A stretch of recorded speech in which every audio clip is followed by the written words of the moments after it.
বাদ বাকি টাকা বাকি রেখে তোমাকে বিবাহ করতে চাই, তুমি কি রাজি আছো? আলহামদুলিল্লাহ বলো। আলহামদুলিল্লাহ আলহামদুলিল্লাহ। আউযু বিল্লাহি মিনাশ শাইতানির রাজিম।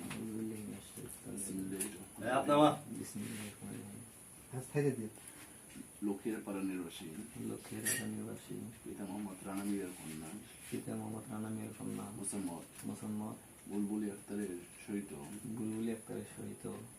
1,50,000 টাকা দেনমত ধার্য করিয়া তার মধ্যে 500 টাকা বুঝিয়া দিয়া বাদ বাকি টাকা বাকি রাখিয়া হালাল নিকাতে উক্ত হাজিরান মজলিসকে সাক্ষী রাখিয়া রাসূলের হাদিস অনুপাতে আল্লাহ ও আল্লাহ রাসূলের সুন্নত অনুযায়ী কবুল করিলাম। আলহামদুলিল্লাহ আলহামদুলিল্লাহ আলহামদুলিল্লাহ আলহামদুলিল্লাহ। এটা হলো